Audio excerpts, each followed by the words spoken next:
서기 156년 주위의 작은 부족들을 하나둘 복속시키며 하루가 다르게 성장했던 신라와 백제는 서로 싸우지 않고 평화롭게 살았다.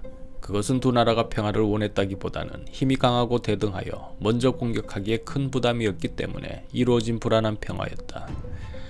그래왔던 신라와 백제가 크게 틀어지는 계기가 있었으니 그것은 아찬 길선 망명 사건이었다.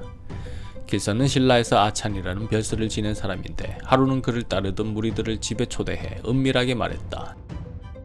왕이 영토 확장에만 정신이 쏠려있는 지금 우리가 행동을 한다면 왕위를 어렵지 않게 뺏을 수 있습니다.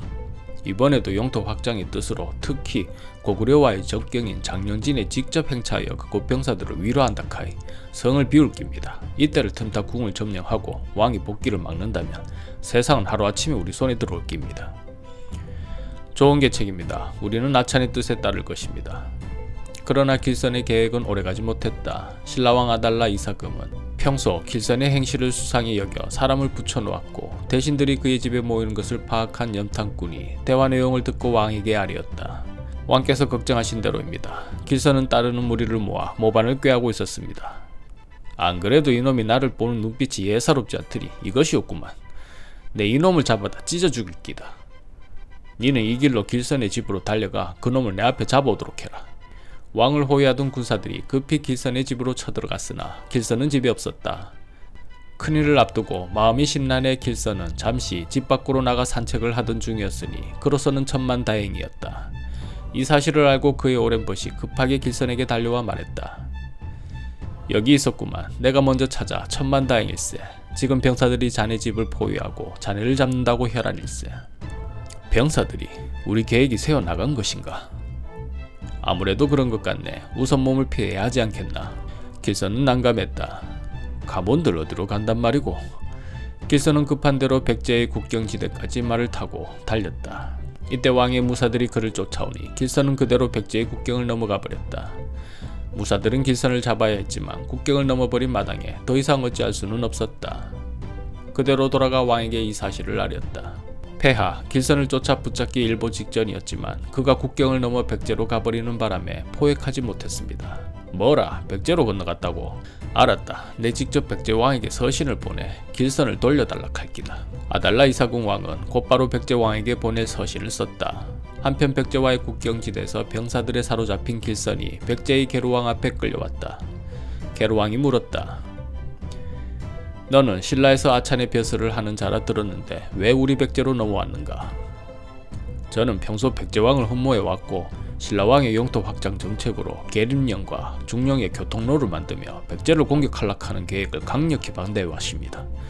하지만 저의 뜻이 받아지지 않아 대업을 이루고 왕을 끌어내리려 했으나 실패했습니다.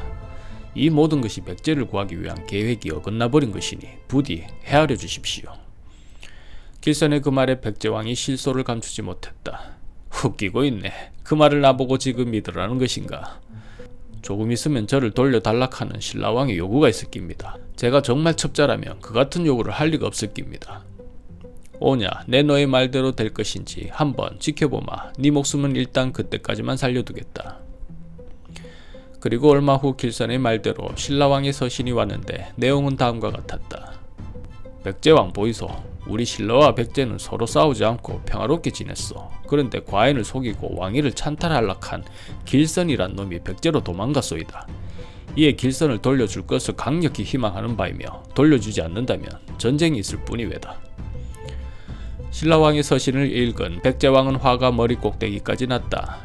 뭐라, 돌려주지 않으면 전쟁이라. 이건 뭐 아랫사람 대하듯 오만방자한 소리를 하는데 내가 이 건방진 신라왕의 요구를 들어줘야 하나. 백제왕은 길선을 불렀다. 네 말대로 너를 돌려달라는 신라왕의 서신이 왔다.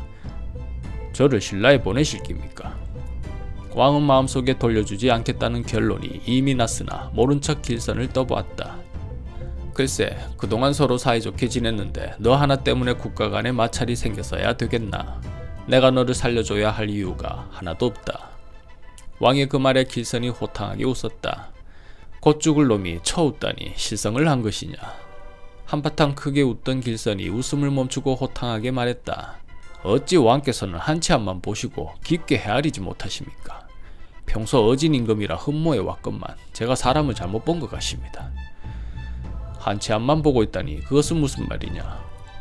좋습니다. 저를 살려야 하는 이유를 말씀드리고 처우를 기다리겠습니다. 말해보라. 너를 살려야 할 이유. 첫째, 저를 내어주면 백제는 신라에 기선제압을 당하는 깁니다. 지금의 평화는 진정한 평화가 아닙니다. 산 아래 호랑이가 둘이 사는데 언제까지 싸우지 않을 수 있다 믿으십니까? 힘이 서로 비슷하여 먼저 공격하지 못할 뿐 누가 먼저 기선제압하느냐에 따라 나라의 운명이 앞으로 달라질 깁니다. 그런데 신라왕이 서찰 한 통에 쫄아서 하란 대로 한다고요. 이 사실이 세상에 알려진다면 신라군의 사기는 크게 오르고 백제군의 사기는 땅에 떨어져 한순간 싸움만으로 백제는 크게 어려워질 깁니다. 길선의 거침없는 말에 신라왕은 고개를 끄덕였다. 둘째, 나를 곁에 두시면 적의 고급 정보를 한 번에 가지시는 겁니다. 저는 신라에서 벼슬을 하면서 군사 기밀, 행정 비밀을 모두 알고 있습니다. 적과 싸울 때는 적을 아는 것이 승패의 관건임은 병법의 상식입니다. 어쩌시렵니까? 저를 보내주고 신라의 기선제압을 당하시렵니까? 아니면 저를 무겁게 써서 먼저 적의 길을 누르고 신라의 고급 정보를 한 번에 얻으시렵니까? 선택하세요. 죽음의 갈림길 앞에서도 오히려 당당하게 거칠 것 없는 길선의 비범함에 신라왕은 그를 자신의 곁에 두고 써야겠다고 생각했다.